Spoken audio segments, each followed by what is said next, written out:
Kalau untuk pencegahannya nih gimana ya dok? Untuk pencegahan yang namanya Bateljo atau yang disebabkan oleh fasiola itu harus diberikan setiap kurang lebih 3-4 bulan, minimal ya 3 bulan itu harus diberikan yang namanya obat.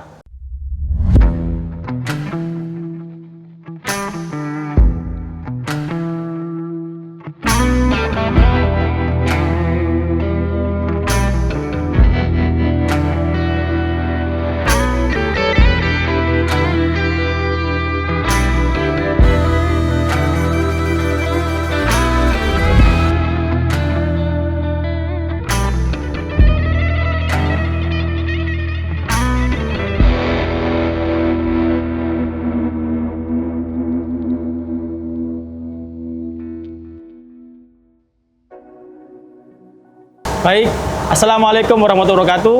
Kembali lagi bersama kita di channel YouTube Sapi Perah Farm.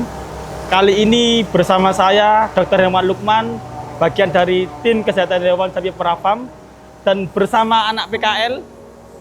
Perkenalkan, saya Sita, mahasiswa PKL dari Universitas Islam Kadiri.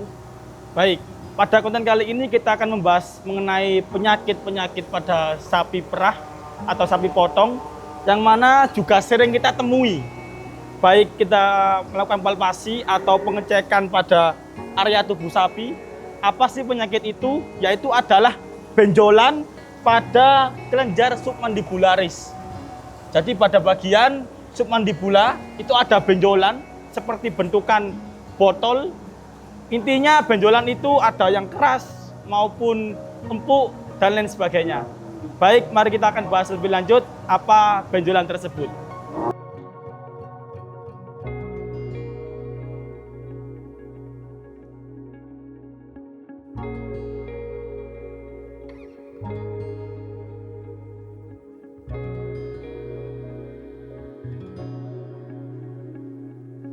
Oke, Sita, mungkin ada yang mau ditanyakan mengenai penyakit benjolan pada rahang bawah ini? Untuk penyebab benjolan yang ada di rahang bawah itu apa sih dok? Oke, kita akan bahas lebih lanjut. Untuk penyebab benjolan pada rahang bawah itu banyak ya. Mungkin kali ini saya akan bagi menjadi 4 terlebih dahulu. Yang pertama adalah abses. Kemudian ada disebabkan oleh cacing hati. Lalu disebabkan oleh penyakit infeksius. Dan yang terakhir yaitu kekurangan yodium.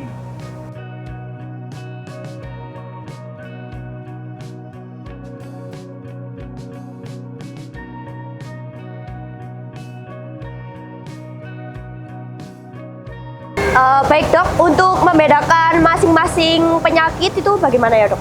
Oke, untuk cara membedakan masing-masing penyakit dari keempat tersebut, itu yang pertama abses kan disebabkan oleh infeksi bakteri.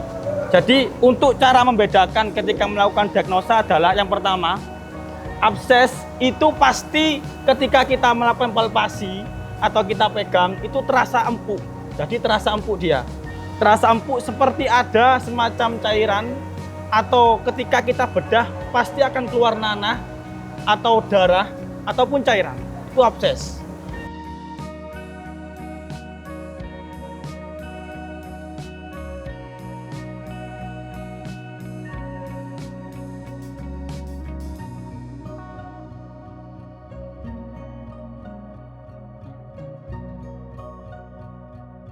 Baik, untuk yang kedua itu adalah disebabkan oleh cacing hati.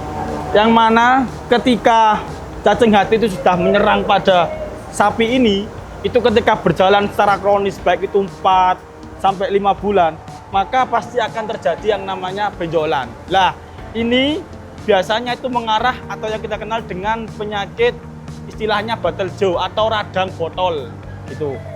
Terus yang ketiga itu disebabkan oleh penyakit infeksius.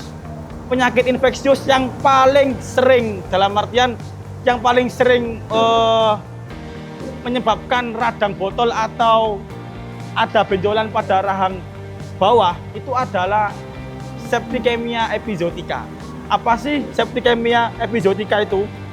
Jadi itu adalah penyakit yang mana ketika kita melakukan diagnosa itu seperti ada leleran hidung, kemudian dia ngorok, lalu dia juga diare, demam.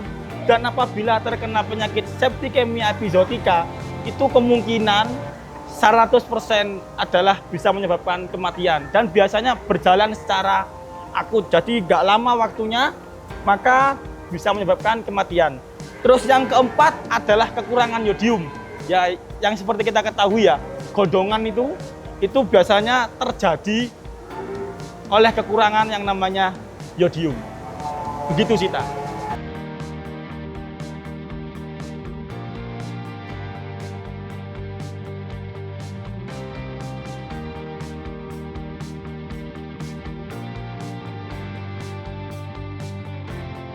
Lalu kasus yang kita temui pada hari ini tuh mengarah kemana ya dok ya?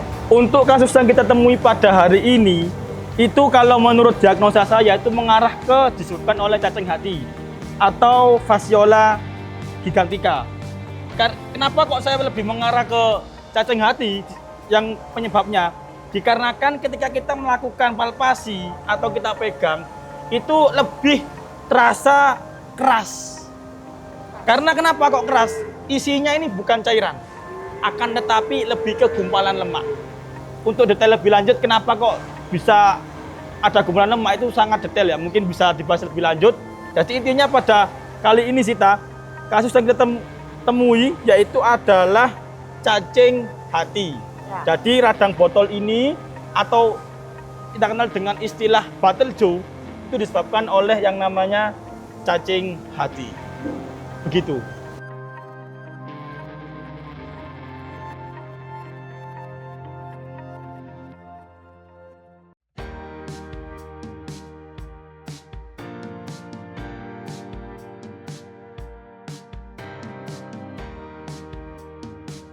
Dok, gimana sih kok sapi ini bisa terinfeksi oleh cacing hati?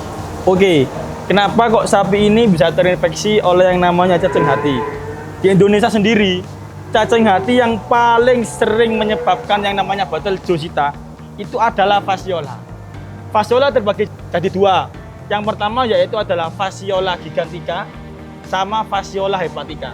Jadi kedua parasit ini itu target utamanya adalah hati, begitu. Terus yang paling sering menyebabkan Battlejaw di Indonesia apa? Yaitu adalah fasciola gigantica. Karena fasciola gigantica itu untuk siklus hidupnya itu beriklim subtropis. Nah, kenapa kok bisa terinfeksi? Jadi fasciola gigantica ini itu sering menempel pada rumput atau pakan-pakan. Jadi begitu. Jadi pakan yang lembab, kemudian kan berasal dari sawah toh. Nah, ketika berasal dari sawah, maka ada yang namanya pembawa. Pembawa itu adalah siput. Nah, siput itu kemudian untuk telur-telurnya itu menempel pada yang namanya tebon itu. Nah, kemudian tebon itu kemakan sehingga bisa menyebabkan yang namanya Battlejaw atau yang sering kita kenal untuk penyakitnya adalah distomatosis. Begitu.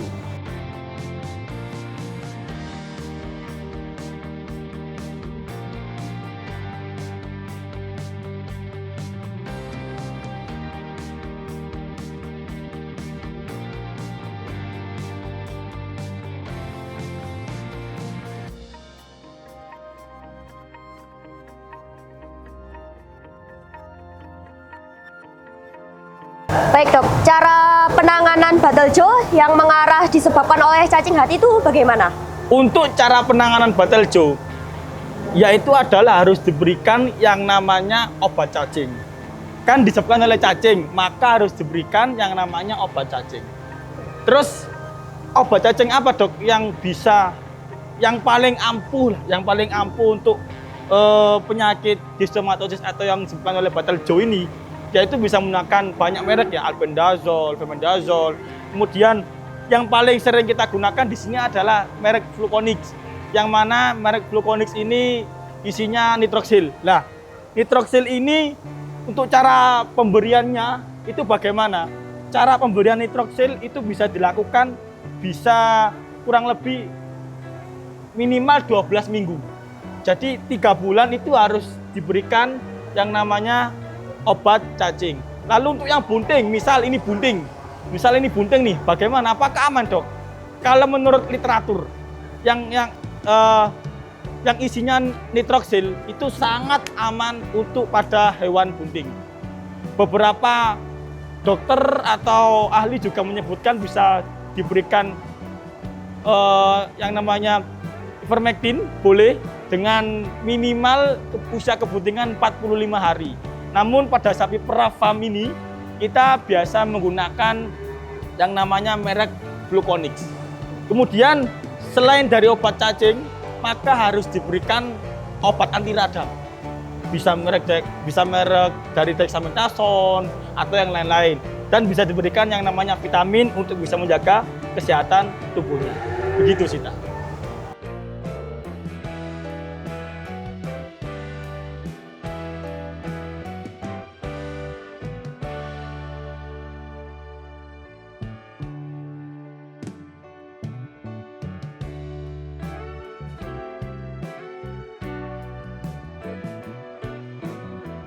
Kalau untuk pencegahannya nih gimana ya, Dok? Untuk pencegahan yang namanya Bataljo atau yang disebabkan oleh fasciola itu harus diberikan setiap kurang lebih 3-4 bulan, minimal ya 3 bulan itu harus diberikan yang namanya obat cacing. Bisa menggunakan merek-merek yang tadi saya sebutkan itu. Terus kemudian pakan harus benar-benar bersih. Jadi pakannya nggak tercampur dengan air, jadi nggak banyak embunnya. Terus kemudian yang terakhir yaitu adalah yang paling penting juga adalah sanitasi kandang atau kebersihan kandang. Karena apabila kebersihan kandang tidak bisa teratasi dengan baik, maka sangat-sangat memungkinkan untuk yang namanya terinfeksi oleh parasit dari Fasciola gigantica dan lain sebagainya. Mungkin seperti itu sih, Tak.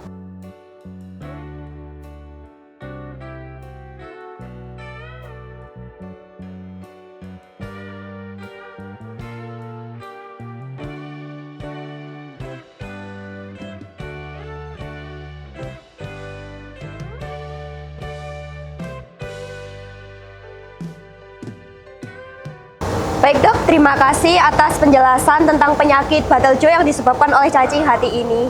Oke, baik Sita. Mungkin nanti ini bisa jadi pengalaman, jadi bisa untuk pengalaman Sita bagaimana cara menangani, kemudian cara pencegahan dari penyakit yang disebabkan oleh cacing hati ini. Mungkin cukup sekian yang bisa saya sampaikan. Apabila menemukan penyakit ini bisa menghubungi entah itu dokter hewan atau mantri atau para vet dan lain sebagainya. Dan yang paling penting untuk pengobatan atau pencegahan dari penyakit hati ini adalah yaitu setiap 3 bulan bisa diberikan obat cacing. Jangan lupa selalu pantau channel YouTube Sapi Perah Farm. Terima kasih dari saya. Assalamualaikum warahmatullahi wabarakatuh.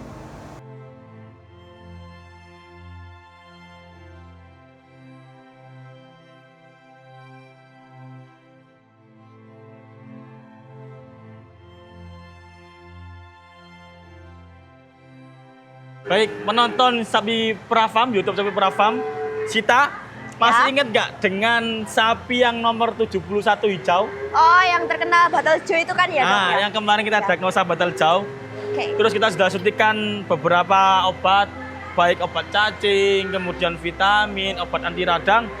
Sekarang kondisinya sudah mulai kempes. Berarti kalau sudah mulai kempes, berarti kemungkinan besar diagnosa sudah benar. Jadi kapan kemungkinan kempes kembali, Dok? Dalam artian sudah normal. Itu butuh waktu ya. Biasanya kalau di lapangan ada yang 2 minggu, ada yang 3 minggu. Dan itu tergantung dari kondisi si sapi juga. Begitu sih, Ta. Jadi ini adalah bukti bahwasanya dari keempat diagnosa banding yang awal kita duga, terus kita perincikan menjadi diagnosa Bataljo sudah benar. Benar. Begitu ya, Sita ya. Oke. Baik, cukup sekian. Selanjutnya pada saat ini juga kita suntik kembali untuk yang kedua kalinya. Kita berikan anti radang sama vitamin. Jadi untuk yang anti radang kita berikan saat ini, Sita ya, sama penonton sapi perah farm, yaitu adalah anti radang golongan NSAID. Kenapa kok kita pilih NSAID? Karena posisi sapi ini adalah bunting. Sedangkan kalau kita berikan kortikosteroid dan lain sebagainya, kemungkinan sangat berbahaya untuk si induk dan si pedet. Karena posisinya masih saat sedang bunting. Begitu. Next.